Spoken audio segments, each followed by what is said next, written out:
Kumpleto po ang team ng Laban Kasama ang Bayan. Ngayong gabi ito, sapagkat hindi lang si Eric, hindi lang si Gabi na bumukok. Makikisa sa atin ngayong gabi, walang iba, ang Kamong Gabriela, ang Kamong Pagay pinaglaban, ang karapatan ng kababaihan, ang Kamong may malasakit sa ating babayang Pilipino.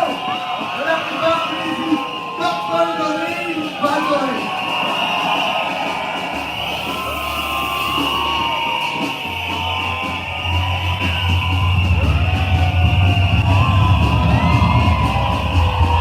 Laban Kasama ang Bayan!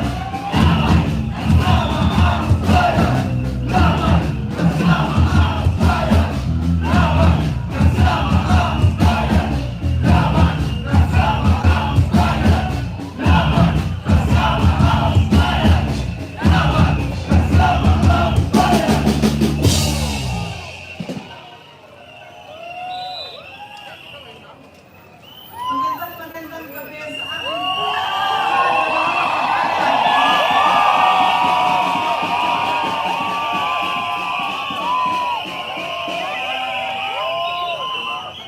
Napakasaya ko na makita kayo, pero malungkot ako na umabot tayo sa ganitong punto.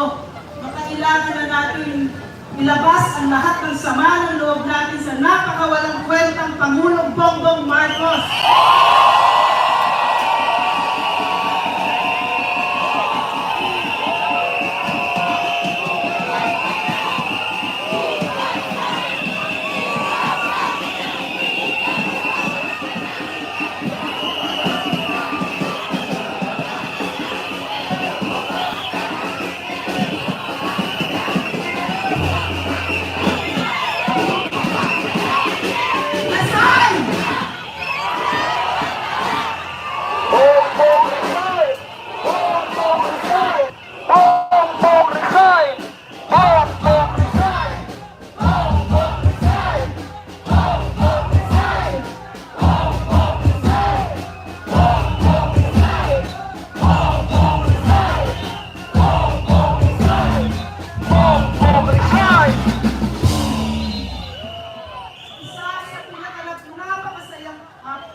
Nung ako ay nagsilbi sa isang totoong Pangulo, si Pangulong Rodrigo Roa Duterte.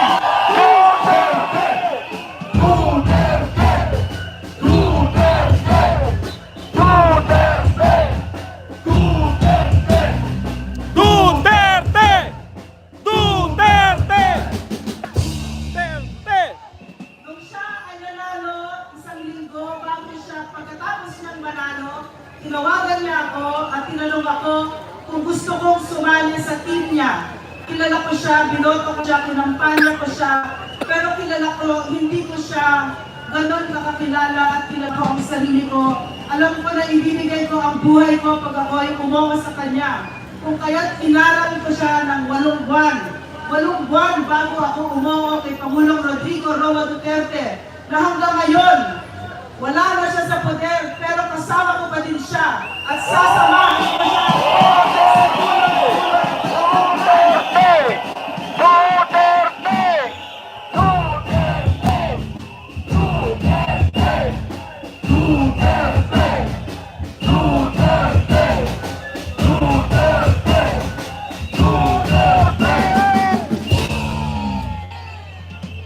Meron ako ikikwento sa inyo para maintindihan nyo kung bakit takot na takot ang napaka-corrupt at napaka-walang pakialam sa mahihirap ng Pangulong ito. At ang kwentong kong ito ay tungkol kay Pangulong Rodrigo Roa Duterte. Bakit ko ito pinikwento? Tatakbo ba siya ulit? Hindi na. Matanda na siya. Wala na siyang lakas kundi para sa bayan lang. Pero bakit ba nangyayari lahat ito? Nangyayari lahat ito ang pagsusupil ng press freedom, ang pagigipit kay Pastor, ang pagpamimilit sa People's Initiative dahil takot na takot sila sa mga Duterte. Makinig kayo sa kwento ko para maintindihan nyo kung bakit. Nung kasama ko si Pangulong Duterte, tuwing kakain kami, kasama kaming lahat. Sasabihin niya, ito lang ang ulam natin. Merong piniritong isda, merong sabaw, merong kanin, meron tayong prutas at may dessert. Okay na yan. Kasi hindi natin pera yan. Pera ng taong bayan yan! Hindi mo pera yan! Hindi mo pera yan! Hindi mo pera yan! Hindi mo pera yan!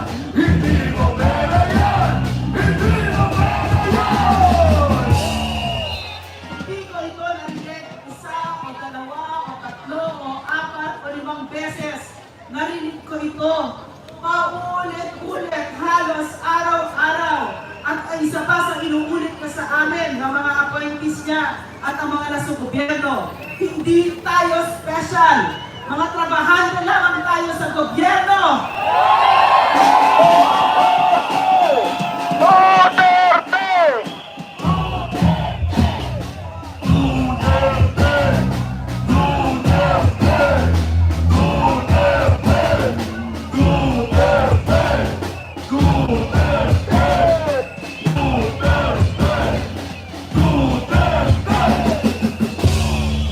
Ako ay natutuwa kasi nasa harap ko ngayon mga kabataan.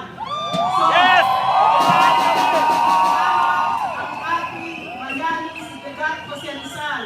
Kayo ang tunay na bayani ng Pilipinas. Kayo ang pag-asa ng ating bansa. So ngayon, isinisigaw natin ang pangalan ng isang pangulong totoong nagsilbi sa atin para hindi natin makalimutan kung ano ang totoong mukha ng paglilingkod sa bayan. Kasi ang mga nakaupo ngayon, mga buitre. So,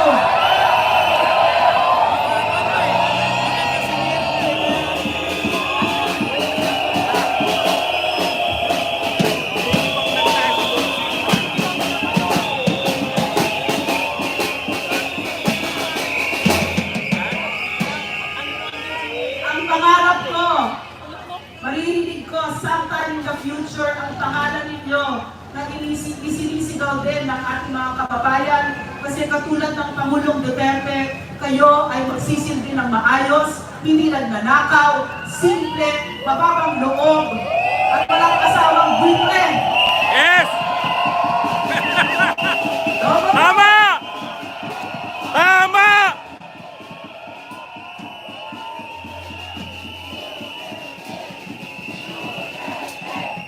Tama!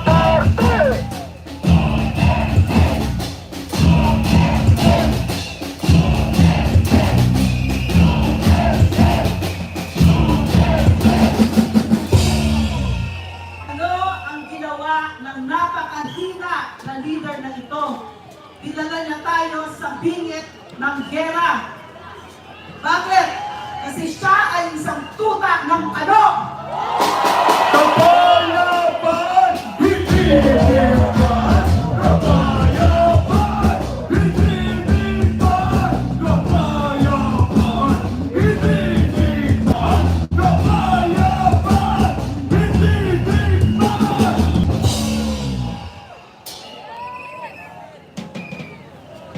Merong kasabihan, if you think that strong men are dangerous, you should try to see what a weak man is capable of. At yan, si Bongbong Marcos, sinisira ang Pilipinas!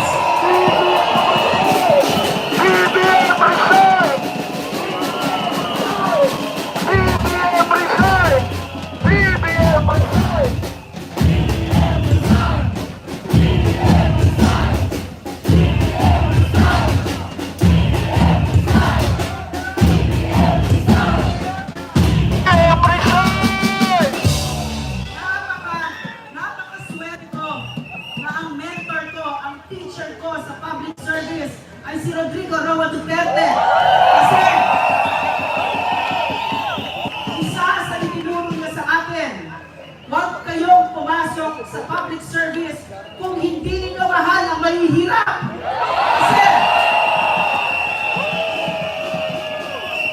Kasi ang mahihirap, ang gobyerno lang ang meron sila. At ito ay hindi lang salita ni Rodrigo Roa Duterte. Isinabuhay ko at araw-araw nakasama ko siya sa Malacanang mula pagtulog hanggang sa paggising na yun ang nakita ko kay Rodrigo Roa Duterte.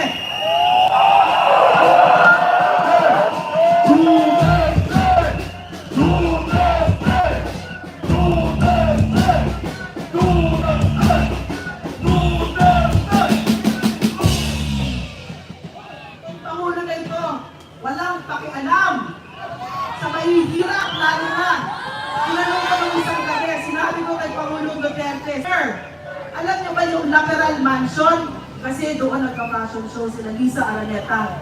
Sabi niya, hindi ko alam yun.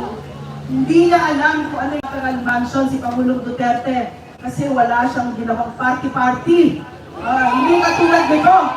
So, kinwento ko sa kanya na itong Lateral Mansion, sir, diyan nagpa-fashion show si Lisa Marcos Araneta. Hindi mo pera yan! Hindi mo pera yan! Hindi mo pera yan! Hindi mo pera yan! Hindi mo pera yan! Hindi mo pera yan! Hindi mo pera yan! At alam nyo ba kung ano yung nakapaligid sa Malacanang? Mga nasa slums, mga mahihirap. So wala silang pakialam kung halos linggo-linggo merong fireworks na 3 minuto, bilyon-milyon ang ibig sabihin nito. Wala silang pakialam. Kung nakikita ng mga kababayan natin mahihirap, itong pagpaparty nila habang sila ay hirap na sa buhay. Magkano ba ang bigas ngayon? 58, 60. Pero itong mga ito, itong asawa ng weak leader na ito, no, hindi niya marendahan ang asawa niya. Kurap ng bayan! Mapahintulutan! Kurap ng bayan! Mapahintulutan! Kurap ng bayan! Mapahintulutan! Kurap ng bayan! Mapahintulutan! Maraming isinisisi kay Lisa Araneta Marcos. At tama lang, no? Hindi ko alam, appointments officer pala siya. At ano ba ibig sabihin ngayon sa gobyerno? Kasi nung panahon namin, ang ibig sabihin ng pwesto sa gobyerno, kung kaya akong pinag-isipan ng matagal, 8 buwan, ang ibig sabihin niyan, kargo mo ang Pilipino. Pero ngayon, ano ang ibig sabihin nito? Ang ibig sabihin ng pwesto sa Marcos administration, permiso, lisensya para magnakaw. Kapal ng bayan! Aming protektahan! Kapal ng bayan! Aming protektahan! Kapal ng bayan! Aming protektahan! Kapal ng bayan! Aming protektahan!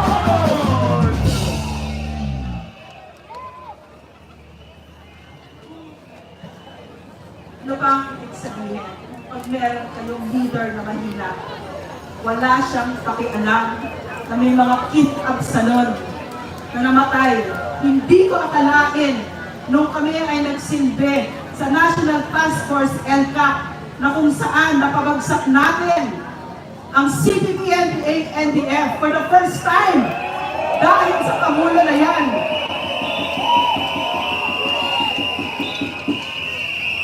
Hindi ko akalain na lalakas pa sila ulit dahil ang ipinangako ng Bongbong Marcos na ito ay itutuloy niya ang NTF-NCAC. Pero ano ang nangyari? Pinsan na mismo ang speaker, ang nagbumubuhay, ang nagbibigay ng bilyon para na naman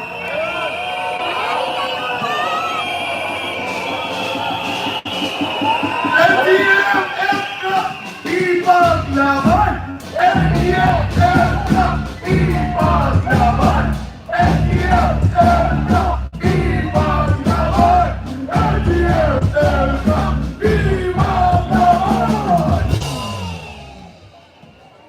hindi ko rin akalain doon sa tatlong taon ko na nasa NTF-NCAC na kung saan idinitbit sa utak ko nila Eric at mga former rebels at ang AFP na ang kaaway ay CPP-NPA-NDF na darating ang panahon na Kapatid pala gobyerno, kaaway na pala kami. Kami na lumalaban sa kaaway ng gobyerno. So, ito ang ginawa ni Bongbong Marcos. Kaya pala, ang press freedom ay sinusupil niya kasi napakarami nilang pinagtatago sa taong bayan. So,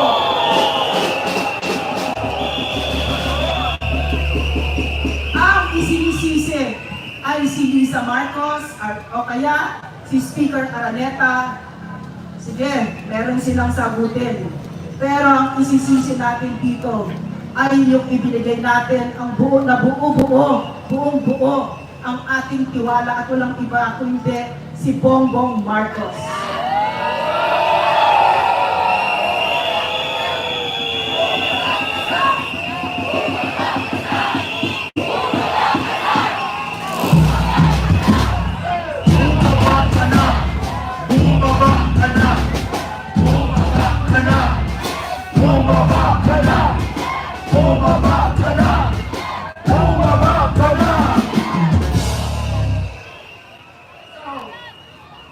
Marami pa magsasalita, si Eric. So, ang huli na sasabihin ko ay itong si Bongbong Marcos at saka yung mga kasama niya, lalo na yung abusadong power tripper na si Martin Romualdez. Kailangan natin bigyan ng leksyon at kailangan natin tulungan sila kung sino ang totoong kapangyarihan sa isang demokrasya. At yan ay ang taong bayan.